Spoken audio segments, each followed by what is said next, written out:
I must be live.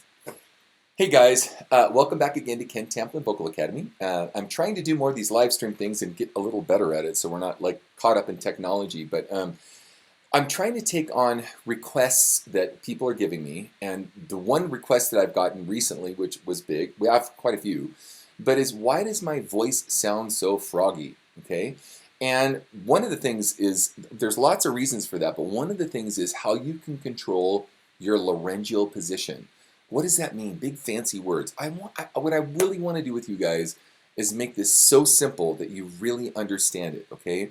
So if you know what your larynx is, it's your Adam's apple. I don't really have a big Adam's apple, but if I did, I probably should be doing some shout outs and some other stuff right now. I'm just going like right into it. All right, before I go right into it, I've got my guy here who's telling me I should do some shout outs. Okay, live stream test, and we're testing this too, and I'm going to give you information in the process, but you know, we've got, I'm going to go off some off-topic questions because we're always on-topic questions, and since this veers a little bit from what I was like, hello Ken from Kosovo, nice, that's a long way away, good to see you. His name's Endrit Shabani. Raiden from Lord Bonjour, Lord Bonjour, awesome, thank you. From France, from Utah, that's only next door, man. I'm in. You could come visit me. I'm in, literally. We are Alessandro Cabrella from Italy, and also Michelle Bergeschi from Utah. You guys, I'm right here. I'm like in Flagstaff, Arizona. Why don't you just come over and say hi? We could have lunch. I've got Joe Dobaton from Dobaton Rouge. Is that a place? I don't know.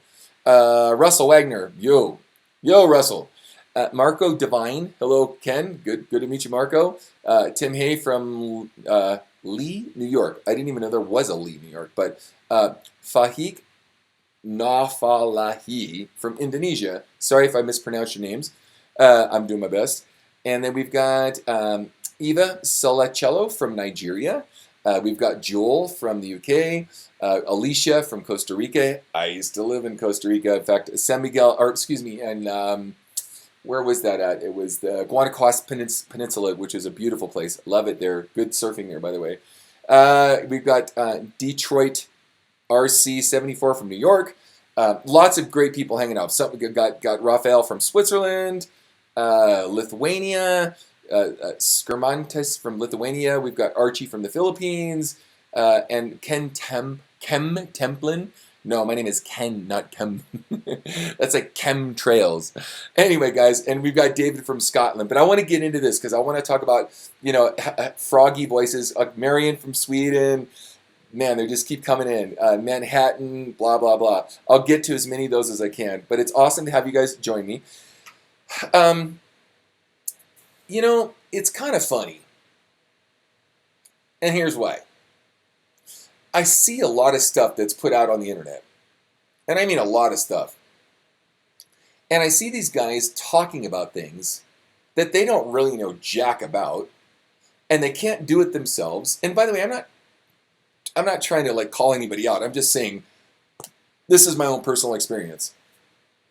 And they talk about you should have a raised laryngeal position. You should have a neutral laryngeal position. You should have a lower laryngeal position. Like all these things. And I'm like, how many tours have you done? How many records have you made? How many professional things have you done to prove this stuff that you got out of the Yamaha school book of, you know, vocal pedagogy? How much of this stuff have you done? And what's interesting is they have none. These guys have never toured. They've never made a record. They may have done a musical in high school or something, I don't know, but they've never road tested this stuff that they're putting out. So there's a lot of people hungry for information, and I'm hungry for information. My information came to me at a cost, a big cost, to understand who taught great guys to make them great. So I want to get to laryngeal positions, and I want to talk about why is my voice froggy. So we get these phrases, right? Well, froggy means is like this. Okay. Now that's not always a bad thing. Rihanna sings froggy. Paul Rogers sings froggy. There's a lot of people out there that have. Some of my favorite singers actually have a froggy undertone in their lower register, and then they drop what I call the floorboard or the soundboard of your larynx, which is your voice box. It's the Adam's apple for you ladies out there that don't have one. It's la, ah, la, ah, ah, ah, ah. You want to drop that board. Now, what I love is I had some critics early on that bashed me on this. And I just love when someone does that because when you speak without wisdom or knowledge and you've never done this before, I love drawing them out so that they can have themselves kind of look silly. By the way, this isn't meant to be a prideful thing. I'm just saying straight up. In opera, in bel canto, in appoggio, it is true that a neutral position is preferred, though the neutral larynx does change. What I learned early on, and it took me a lot of time to learn this, guys, and it was very painful and very costly, is that, as I've said this before, when young men, I'm not going to talk about women because it's a whole other subject, so bear with me, women, I'll try to get to you too, are trained to sing an aria, they're not allowed to sing a single line for 4 years of working vowels. Did you hear me? Did you hear me? For 4 years, they have to train their vowel sounds to understand what it is to sing in a neutral laryngeal position. What I found is that, and I'm not bucking bel canto, and I'm not going against the grain of almighty appoggio, I'm just telling you what I've learned. If you train the voice to stay in a lowered position, and I've said this a million times, I'll say it 1,000,001, you understand what it's like to hold down that floorboard right down here. La. We want to hold that floorboard down so we go la instead of la and get to that froggy position. Now, in fairness, and it could be, like I said, Tempted by the Fruit of Another is one of my favorite songs. Go look it up. And he uses a raised laryngeal position almost through the whole song. His name's Paul Carrick. I like this sound. It's a cool sound. Like I said, Rihanna and a lot of the new pop singers, they use this sound where they raise. I'm not a Britney fan, but she does it too, and a lot of other people. Anyway, and so they sing like this, and they raise the laryngeal position. Now, there's problems with this. It becomes very problematic because once it's raised, you can't get into your upper register. Okay, you've got to drop it or neutralize it in order to be able to get more range. Otherwise, you get stuck, and there's muscle mass that happens in the throat where you get caught on it, and you can't release and relax to drop the laryngeal position. So the goal, folks, is, and I cover all of this in my singing course called How to Sing Better Than Anyone Else, and I know I tout that. Go to my singing forums, look up more free videos, whatever you need to make you great. But I cover all this because when we raise that position, we lock ourselves in here. And the digastric muscle of our throat, this little thing right here, you can even feel it right under the chin, drops, and it puts it in a locked state. If we understand how to sing with a lowered position first, and then we can relax it to a neutral position, we can go kind of up and down that floorboard and manipulate that just depending on what our stylistic preference is, which is totally fine. Happens all the time. Even Whitney Houston used a raised position sometimes. So I just wanted to share this with you because I'm going to do a whole thing on this here soon. We're doing a test right now to make sure our audio is working and some other stuff, and I just want to make sure that come this Saturday, we're going to be talking about two things, actually. We just came off of head voice. We just came off of falsetto, and I want to merge that with a mixed voice because this is a really misunderstood subject. So tune in this Saturday at 9 a.m. Los Angeles time, Pacific Standard Time, and I'm going to do probably close to a whole hour live stream on mixed voice, and it's different for guys than it is for girls. Like I said before, there's 25 different vocal fox, which means there are, actually there's a lot more than that because they overlap. But there's 20 different types of voices that's been cast by the German cast system within opera that we can understand what is my vocal type, what is my range, how can I access my range, can I increase my range, Can I overlap into another vocal frock? Can a lyric tenor become, a character baritone? And all these answers could be yes, just depending on how you approach them. So anyways, so stay tuned, guys. Join me, Ken Tamplin Vocal Academy, where the proof's in the singing. Hey, guys, do I have any questions? Because if you want, I'll spend a couple more minutes here answering some questions. Okay. Jock Orioles says, how do you relax tension in the neck while singing? That is actually a question of how do you build good diaphragmatic support so that you can relax the chest, neck, and throat. So you need to look at my video on diaphragmatic support or get my course. I cover that really thoroughly in volume 1, the very first thing straight out the gate. Off-topic questions. Bill Hazelwell, that's a big name. How about Bill? The internet is full of people filling minds with misinformation just as much as they are information. That's true, Bill. So that's what we say in KTVA. The proof is in the singing. So I just try to demonstrate it with my voices, my students' voices, so that we can just show you how we do it instead of some guy parroting something. I'm going to get to distortion soon because there's a lot of stuff going on distortion that's really hurting a lot of people's voices, and there's a lot of people getting surgeries on that. And I really want to clarify how that is supposed to be done. So, Bob, if you could remember and remind me, I got to get to make sure that I do a whole thing on really digging into the details of distortion. Thomas, my falsetto has disappeared, Ken. What could it be? Have you had recently any flus, colds, viruses, allergies, or anything like that? Or did you scream at a football game for a long time? Go into my forums, ask the question, and I'll do my best to answer that because it's a good point. And I want to cover this. So, guys, I'm doing this because I want to cover the subjects that you want to hear about. Michelle, wait, hold on. Stop manipulating this, Nat. Let me do it. Thank you. But Marco, Divine, how can I build my head voice? I just covered that in a big video. Get my course. I've got it in there. Or you can refer to my free video on YouTube, and it goes through how to build a good, strong head voice so that it can become one long note, one long, powerful note. Michelle Bergasani, tips for confidence. Michelle, that's a good one, and I've got that coming out. I've got one on stage fright, and I'm going to get to this probably.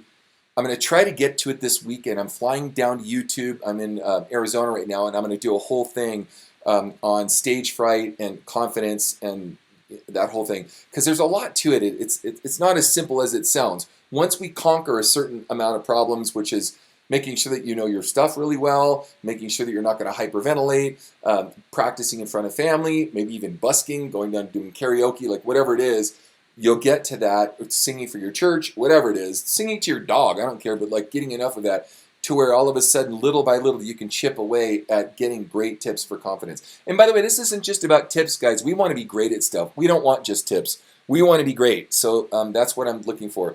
Raphael, let's see, Raphael, what'd you say here? What tessitura vocal frock is Bruce Springsteen? Well, he sings, he stretches in a high bari tone, but over the years he's lost that, so I'm going to say a mid to low bari. He's definitely a character baritone, so that's what I would say he is. But he's lost a lot of range over the years, so that's a tough one because he's never worked his voice properly to really get the benefit of understanding how he could benefit from doing that. Bill Peak, I've worked with your program now for about a year. Very, very valuable information. Thank you, Bill. Which I can use for a lifetime. Thank you. You're right, Bill. It is a lifetime of information. Thank you for that. Denise, is Steve Perry able to sing? Denise, is Steve Perry able to sing so many ranges? Well, Steve has also lost a lot of range. I covered that in a video on Steve. Go look it up. It's on my website. I think I did. I don't know if I put that out yet. One of the things that happened to Steve, and it's a bummer, is that Steve sang along a lot like Sam Cooke, and so he had a very R&B approach to singing. And what cost him was, and I'm not going to blame band members, but the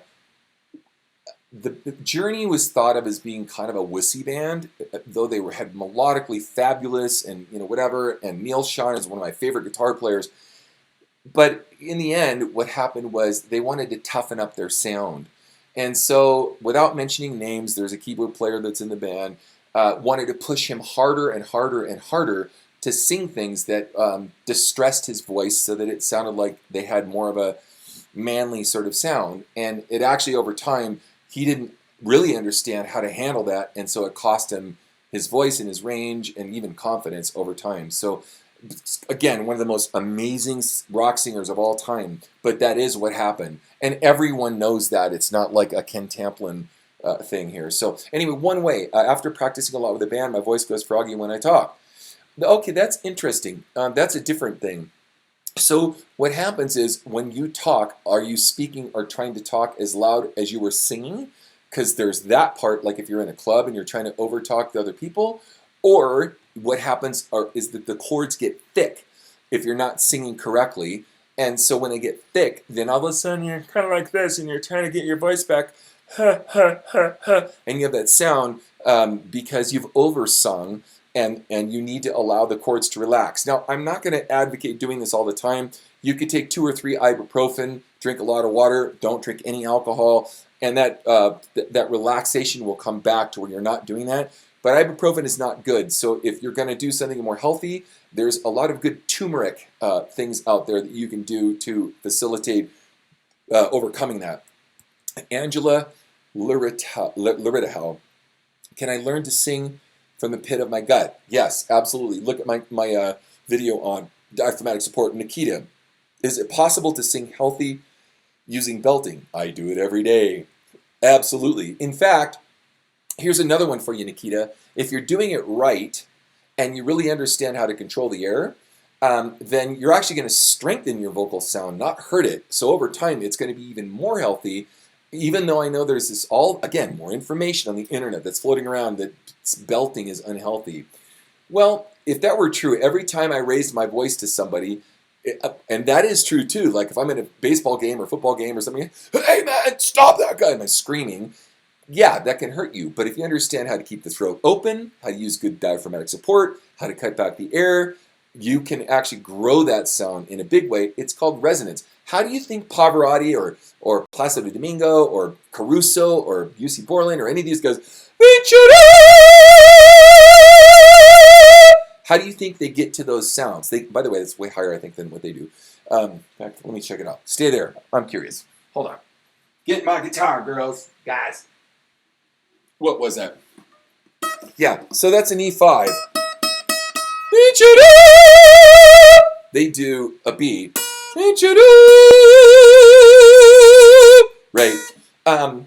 Pretty easy to do that if you're in good voice. You can actually belt that sucker out and grow your voice to be powerful. Tim E, on your albums, did you write the lyrical melodies and lyrics? Yes, I wrote everything on my records. Green, is it better to sing at... That's cute. You know what? Someone's changed my mind on this a little bit. Excuse me, I got this, like I said, I got this gift from Mexico. I rarely get sick, but in this case, I got it and I couldn't get over it. Instead of singing in 4/4/1, you sing in 4/32. Supposedly that's a more natural scale to sing in. I personally have not noticed a difference, but I've heard other people that claim that it is.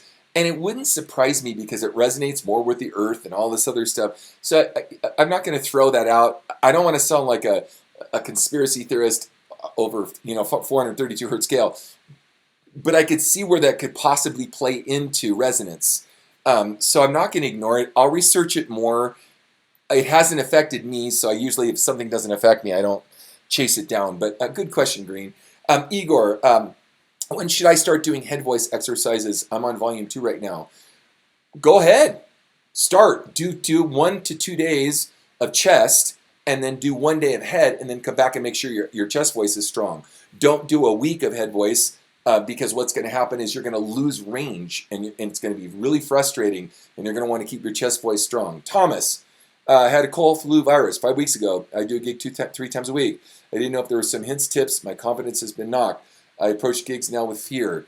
Thomas, I have some really good stuff on there, on YouTube even. I know I have this in my course, but on YouTube, talking about how to keep the voice healthy. So look up mucus on the chords, look up Ken Tamplin, health for singing, whatnot. It's in there. And then you also, it's not just about only eating correctly and only doing things that build immune function, but it's also about how you train the chords. So let's be clear on this. For 30 years, I don't want to exaggerate this, so I'm gonna over exaggerate this in the sense of if I lost 10 shows in 30 years of singing, I'd be surprised. I think it was probably more like 5. Because I took really good care of myself on the road. I ate healthy. I did healthy things, had healthy habits. Everyone's going to Carl's Jr. and I'm going over to eat vegetables, you know. And I'm not even a vegan. I don't really even like it, believe it or not. I eat some salads and stuff. But I did it because and then zinc and colloidal silver and echinacea and golden seal and, you know, all the different things that help build immune function. Because if I had a show go down, it was very costly. A guitar player could come in sicker than a dog and he can still play. Singers can't do that. So look at my video on that because everything from ginger to, like I said, garlic, lots of simple stuff, but it works. Mario, how do you sing middle tones without cracking? Okay, Mario, so you have to build up. Anyway, Mario's question is, how do you sing middle tones without cracking? Those are harder than the highest. Because you're actually in the passaggio, you've got to be able to build up that passaggio in order to be able to strengthen muscle memory and tone in that section in order to be able to hand it off to your head voice. I cover that thoroughly in my singing course. I also have how to increase range. There's a video here on YouTube. Check it out. Ira, you said the other day that opera style training for tenors will overdevelop chest voice at the top and make the voice lose chest. I think that happened to me. Will my head voice fully recover? I think what your question really is that you're going to lose head voice. I didn't say would overdevelop chest voice in the sense you'd lose chest. If you develop chest, you're going to have chest as long as you work it. But if you don't develop head voice, it will atrophy chest, or excuse me, when you practice head voice, it will atrophy chest over time, and you can lose that chest voice. That is what I said. Can you send us a sample of your singing into our singing forum so that we can hear what's going on? Because just someone says that they train chest doesn't mean they're doing it right. And just because someone says they're training head, that means that they're doing it right. So we need to determine that first, and then we can get you to the next level. Jamie, every time I sing, it sounds okay to me. But when I listen back on a recording or whatever, I'm always flat. Well, Jack Daniels is a funny thing. I'm kidding. The more you drink, the better you sound. Jamie, I hate to break the news to you, but when you listen back to what you're doing and singing, that is what you really sound like. But the good news is that if you are recording yourselves, we can fix it so we know how to do it. Now I want to talk about flat then, because you brought it up. We have, if you've heard of something called the Doppler Effect, and I've talked about this before, and it's worth saying again, in the Doppler Effect, if you got a train that's going by, right, or the European police car, as it goes away, right, it has this Doppler effect. Within the compression of any confined space, not necessarily for outside, but in a confined space, and now let's use this room for example, there's a certain amount of compression that comes in that you hear, okay? Now, if you have headphones on, and you have these headphones on, I want you to do an experiment, and I want you to put the headphones on, have the music playing in the room, okay? But also have headphones on. And I want you to pull away the headphones after about 30 seconds and listen to how much more flat the music itself sounds, not singing, just listening, how it sounds in the room. Then you put the headphones back. It's because of the amount of compression that builds in the head. Now just singing alone, as you're singing into a sound, the same exact thing happens. As we go up into a sound, there's compression that happens, and we think we're singing more sharp or more on pitch than we really are. So we have to compensate for this. I cover this all in my singing course. It's a good question. We have to literally go through. In fact, another silly story is at one point I got to the point where we were graced with getting to have a lot of nice hotel rooms. And so, but I would still have to practice before I would go, warm up before I'd go to the show. So I'd have to practice in a pillow. And I'd sing into this pillow, and you don't want to oversing, but I'd do this in order to be able to just get enough practice time in so I wouldn't get kicked out of the hotel room.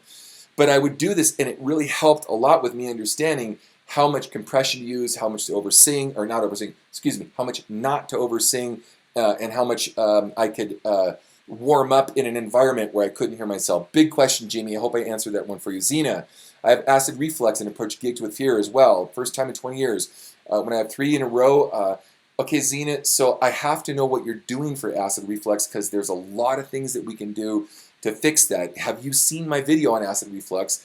I've had some of it myself. I also have a really bad hernia that I've overcome over the years, or I still have it, but I deal with it. There's a lot of things that we need to do because, and by the way, Zena, it's a really good question. The voice box, within the esophagus was meant to take on a certain amount of acid, okay? The voice box itself wasn't. Let me repeat that. The esophagus, the lower part of the esophagus, was designed to take on a certain amount of acid. The voice box itself, when it's washed over, like stone washed over with that kind of acid, actually strips away mucosa from the cords itself and creates inflammation and dryness. So you need to get the reflux at bay, or even silent reflux, depending on this is happening at night when you sleep. You need to get that at bay first, and then we can overcome how you can address bringing good mucosa back onto the cords to keep the moisture there too. There's a lot of things we could do. If you want to email us, we'll try to give you some tips on it. Joe, Elton, J-Boy Whitney, and others has changed voices a lot over the years. Yes, it's due to age and bad, not great technique. Becky, learning Dio's open throat technique has helped me a lot. Is that the right way to go? Yeah, Becky, again, I cover open throat. Now, I'm not going to brag on myself because I don't want to sound like an idiot, but I do want to say some things. I guess I've been doing this part of this thing of my life for 10 years now. It's been a decade. And I was the only guy out there talking about open throat technique. Nobody else was talking about this stuff. Did I make it up? No, actually I got it from early bel canto. Did I change it? I absolutely altered what regular open throat technique is, because it comes from a lowered laryngeal position. It comes from only 5 vowel sounds, ah, eh, e, o, u. Now, Dio's open throat technique, he claims he never took singing lessons, though he was a trumpet player and some other stuff, so he had some killer lungs. But he listened to Mario Lanza, so if he's listening to Mario Lanza, chances are he's going, okay, he had good open throat technique and he borrowed from that. If you go to my course or just go to some of my videos on open throat technique, you will find out that there is no other way to sing. It is the holy grail to learn how to sing great, period. I don't care what anyone says. Because from it, you can go to other places in the voice and you can close down sounds and you can do other things. Like I said, building the runner's body. We can put that sucker, if he's nice and buff, I don't care if it's in soccer, in football, in basketball, in hockey, wherever you put that runner's body who's built really cut, you can put that sucker in any body, which is open throat technique. I'm going to close out here, guys, with some open shout out or end up shout outs. We've got Annie, John Doe. Is that really your name? John Doe from Baton Rouge? All right, John Doe. Please don't sign your checks that way or no one's going to cash them. Russell Wagner, yo. Marco Devine, Tim E. from New York, Fai Hawk from Indonesia, Eva from Nigeria, Joel from UK. Man, we got a lot. Costa Rica, New York, Nigeria, Washington, Switzerland, Lithuania, Philippines, Scotland, El Paso, Sweden. Anyway, you guys, thank you for joining me. I'm going to leave this posted up. Come join me on Saturday. We're going to do a very cool, and I mean cool thing on mixed voice, and I'm going to show you the do's and don'ts. So God bless you guys. Until next time, peace out.